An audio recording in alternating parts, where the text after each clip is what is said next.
ya, oleh Ruwaibidah yang lainnya. Yang sebelumnya juga muncul Ruwaibidah dengan berpenampilan banci, rambutnya panjang, banci. Ya, berceramah tentang agama. Ya, didengar oleh manusia. Dijadikan sebagai rujukan. Nasallallahu salamata wal afiyah.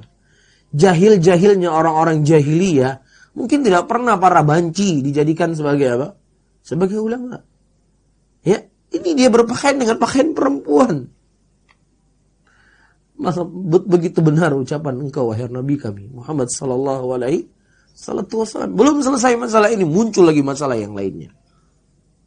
Ya, menghina, mengucapkan kalimat-kalimat yang keji pada Nabi Muhammad SAW yang penampilannya saja, jangankan penampilan ulama, jangankan penampilan penuntut ilmu, penampilan seorang muslim tidak kelihatan darinya. Kitab suci Al-Quran dan hadisnya ini nggak boleh dimakan mentah. Banyak ayat-ayat yang harus ditafsirkan dan disesuaikan dengan keadaan kita sekarang. Kebanyakan orang Islam itu, dan mohon maaf, Indonesia ini juga sedang krisis untuk konflik agama. Islam terutama. Yang di dalam Islam sendiri juga ada konflik, itu cuma gara-gara kelompok-kelompok tertentu. Ya aku enggak. Saya secara pribadi bukan maido orang yang ahlul hadis, ahlul Quran, tidak. Ya, mungkin beliau belum paham hakikatnya, belum ngelakoni torekote, belum ngelakoni syariatnya. Hanya itu saja. Ya, orang yang mohon maaf, ini yang saya bahas agak luas sedikit ya. Untuk yang sekarang lagi mungkin tren sudah 2 tahun ini mungkin antara ulama ya, antara ulama-ulama anyaran ya. Saya enggak nyebut ya. Wes ulama-ulama anyaran kebanyakan memang mohon maaf hatinya membenci sekali. Padahal di ajaran Islam yang diinti, kalau memang kita ada yang mohon maaf, kalau kita memang mempelajari tasawuf dengan benar, kita akan mengerti hati loh. Gitu. Nah sementara ini kebanyakan orang kitab suci Al-Quran didampingi oleh hadisnya ini nggak boleh dimakan mentah. Ya, kitab suci Al-Quran dan hadisnya ini nggak boleh dimakan mentah. Banyak ayat-ayat yang harus ditafsirkan dan disesuaikan dengan keadaan kita sekarang. Ya, benar. Dan kebanyakan ayat-ayat itu dimakan mentah dan dijadikan untuk memusuhi satu sama lain. Saya sih nggak ada masalah ya. Saya kan bukan sales agama yang nggak ada kepentingan dengan mereka. Oke. Ada yang lain? Nabi mengkhabarkan tentang kondisi akhir zaman. Dalam hadis yang diriwayatkan oleh Imam Ibnu Majah disahihkan oleh Syekh Al-Albani dari sahabat Abu Hurairah radhiyallahu anhu. Nabi menyatakan sata'ti 'alan nasi sanawan khadda'an yusaddaqu fiha al-kadhib wa yukadzabu fiha as-sadiq wa yu'tamanu fiha al-kha'in wa yukhawwanu fiha al-amin wa yatakallamu fiha ar-ruwaybidah. Qalu wa ma ar-ruwaybidatu ya Rasulullah? Qala ar-rajulu taffih yatakallam fi amrin 'ammah. Nabi menyatakan akan datang sebuah masa kepada manusia yang penuh dengan pemutarbalikan fakta.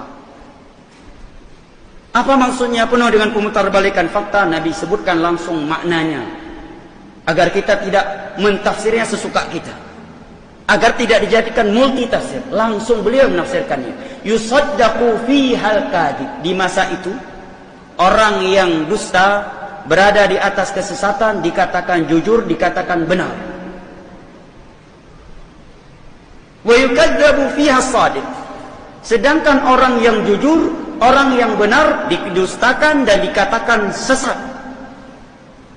Wa yukhawwanu fiha al-amin. Orang yang amanah dijadikan sebagai pengkhianat. Wa yu'tamanu fiha al-kha'in. Tetapi seorang yang pengkhianat diberikan untuknya sebuah amanah besar. Wa yatakallamu fiha ruwaybidah. Ketika zaman sudah seperti itu, yang banyak berbicara si Ruwaybidah. Ini yang paling banyak berbicara. Para sahabat pun bertanya, wa mar Ruwaybidatu ya Rasulullah? Siapakah para Ruwaybidah yang suka ikut bicara masalah-masalah besar?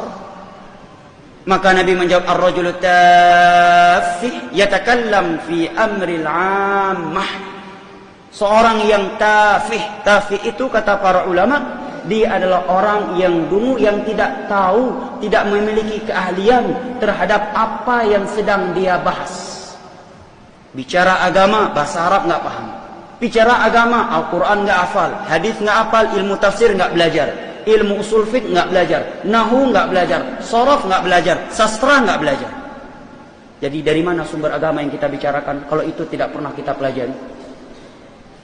Maka kata Nabi, ketika masa seperti itu, si Ruwaibidah paling banyak bicara.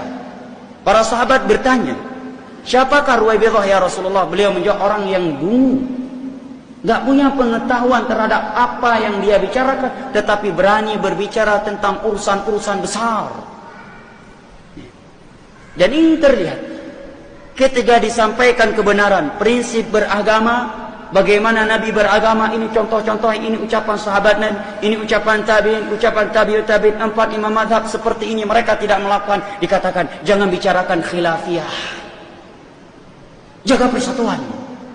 Tetapi ketika ada orang yang berbicara kebatilan, ya, bahkan menyuruh manusia kepada ibadah-ibadah, sama sekali tidak ada tuntunan dari Nabi, tidak ada tuntunan dari para sahabatnya, tidak ada tuntunan dari tabi'in, tabi'ut tabi'in, 4 imam mazhab, tidak dikatakan jangan bicarakan khilafiyah. Terbalik kan? Padahal para ulama menyatakan as-sunnatu tajma', mengikuti sunnah Nabi itulah sumber persatuan. Wal bid'atu tufarriq, sedangkan mengikuti prinsip beragama yang baru, yang mengada-adakan urusan baru dalam agama, itu akan memecah belah umat. Hari ini melakukan demikian karena pertimbangannya ini. 20 tahun ke depan caranya beda lagi. Kenapa? Karena kondisi zaman udah lebih modern, maka kita rubah caranya supaya lebih cocok dengan zaman ini. Berubah lagi caranya. 100 tahun ke depan zaman sudah berubah lagi. Oh, ibadah ini jangan seperti ini lagi caranya. Ya. Kita rubah aja karena kondisi zaman nggak seperti ini lagi. Di Aceh kita demikian, berarti kita rubah dikit, jangan sama kali dengan yang di Jawa. Yang di Jawa metan, jangan sama kali dengan yang di Kalimantan. Walaupun tujuannya sama, tapi cara kita beda dikit.